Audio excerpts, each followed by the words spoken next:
Coucou à tous et bienvenue sur la chaîne. On se retrouve aujourd'hui pour le taroscope du mois de juillet pour les Capricornes, ascendant Capricorne et lune en Capricorne. Ceci est un tirage général, donc s'il ne résonne pas avec votre situation, je vous invite à regarder le taroscope de votre signe ascendant et celui de votre signe lunaire afin d'avoir plus d'informations. Si vous ne connaissez pas vos signes ascendants et lunaires, je place en barre d'informations deux liens qui vont vous permettre de les calculer. Alors je tiens à m'excuser pour le retard, j'étais un peu souffrante ces derniers jours, j'avais pratiquement plus de voix. En fait j'ai pris un bon petit coup de froid à cause de la clim et du coup j'avais plus de voix donc je pouvais pas faire les taroscopes. Donc c'est pour ça que je les poste que maintenant parce que du coup je pouvais pas les faire. Voilà. Donc comme le mois dernier j'ai fait un tirage en 3 cartes pour votre tirage général avec le rider, puis j'ai fait un tirage en 2 cartes avec le tarot de Marseille pour votre tirage sentimental.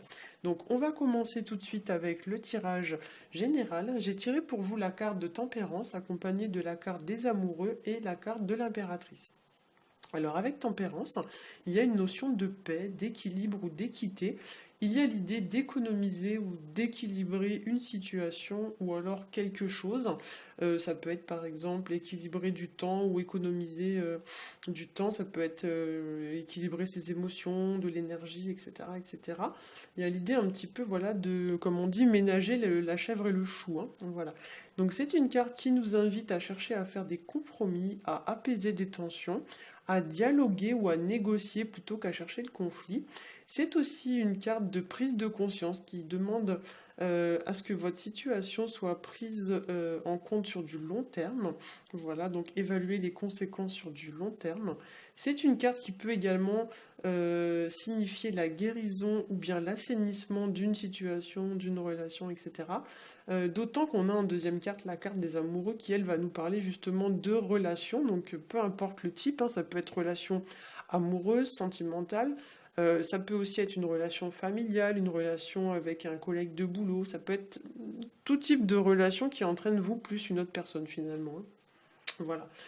C'est une carte aussi, voilà, qui d'une manière un petit peu plus générale euh, va représenter, pardon, donc comme je l'ai dit, vous plus toute autre personne, donc vous et votre enfant, vous et votre frère, c'est vraiment, voilà, grosso modo, tout type de relation où l'affection et les sentiments, pardon, peuvent entrer en compte. Je suis désolée, j'ai encore des petits restes de mal de gorge. Alors, avec la carte des amoureux, on pourrait également nous parler de prendre une décision. Ça peut parler aussi de faire un choix, et placer à côté de la carte de tempérance, il y a l'idée que peut-être pour certains vous tergiversez un petit peu, vous avez du mal à vous décider et du mal à trancher peut-être entre une situation et une autre.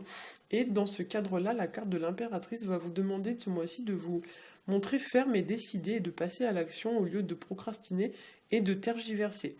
Avec tempérance ici, en effet, il y a, avec aussi la carte des amoureux, il y a l'idée que peut-être quelqu'un, alors soit vous ou soit une autre personne, ne sait pas trop ce qu'il veut, hein, voilà. Donc l'impératrice ici, c'est une carte qui va représenter le pouvoir, qui va représenter l'affirmation de soi. L'impératrice, c'est pas quelqu'un qui se laisse dicter les choses par les autres en fait, hein. C'est quelqu'un qui est affirmé, qui n'hésite pas à prendre position. Et avec l'impératrice plus tempérance, on pourrait vous demander aussi de résoudre un conflit ou une situation par le dialogue et l'échange, on va dire doucement mais sûrement. Il y a quand même l'idée que il faut quand même que les choses soient mises en place, hein. Avec ce tirage, si vous êtes un homme, il est possible que vous hésitiez entre deux femmes ou alors que vous ayez à régler une situation ou à résoudre une situation qui pourrait concerner potentiellement une femme. Voilà. Au niveau du tirage sentimental, j'ai tiré pour vous donc la carte de la justice avec la carte de l'empereur. Oh, pardon. Petit bug. Hop, pardon. Donc, voilà, je vous montre les cartes. Donc, ici, on a des énergies quand même qui sont assez similaires au premier tirage. Avec la justice, on a l'idée ici de rééquilibrer une situation, de peser le pour et le contre d'une situation, et de peut-être la trancher de façon, comme j'ai dit, nette et précise. On va dire du moins sans revenir ensuite sur sa décision, hein. La justice, c'est la carte qui va vous dire en fait de, entre guillemets, faire ce qui est le plus juste pour vous en votre âme et conscience, hein. Donc là, il y a l'idée quand même de bien réfléchir, de bien sous-peser les différents aspects de votre situation, mais de parvenir quand même à une certaine forme de conclusion. Elle vous invite également à examiner une situation bien en face et en toute objectivité. Et avec l'empereur, on pourrait nous parler ici d'un homme, alors soit vous, soit une autre personne.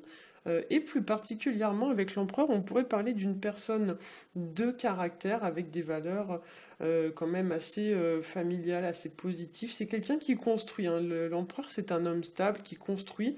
Et ici, vu la position du personnage, pour certains, on pourrait aussi parler de devoir vous affirmer face à un homme ou alors de défendre vos intérêts. Alors attention au niveau des cartes du tarot, il ne faut pas non plus prendre tout entre guillemets au pied de la lettre. On peut très bien avoir une femme qui se retrouve dans l'énergie de l'empereur, hein. Ne prenez pas forcément tout au pied de la lettre, prenez seulement ce qui vous parle, hein. Voilà. Donc là, effectivement, avec la carte de l'empereur, c'est une carte quand même d'exécution, de concrétisation, de mise en place de projets qui deviennent vraiment matériellement concrets. Voilà, c'est une carte de construction, hein, comme je l'ai dit, mais c'est également une carte très active puisque l'empereur est une énergie de feu qu'on associe souvent au signe du bélier. Alors peut-être que pour certains, effectivement, il est possible que un bélier soit impliqué ou alors un signe de feu, donc bélier, lion, sagittaire, soit impliqué. Voilà. Mais d'une façon plus générale, on pourrait parler ici d'une personne au tempérament quand même assez actif, hein, assez fonceur, un peu à l'image des béliers. Encore ici, donc, il y a l'idée de passer à l'action, de décider, de trancher, de s'imposer, de s'affirmer. Et avec tempérance, il y a aussi une notion de long terme qu'il ne faut pas négliger. On pourrait ici vous demander de concrétiser un projet sur du long terme ou de voir une situation sur le long terme. Voilà, j'espère que ce tirage vous aura plu. Si c'est le cas, n'hésitez pas à liker, à partager et à vous abonner. Pour ma part, je vous souhaite un très bon mois de juillet et je vous dis à bientôt.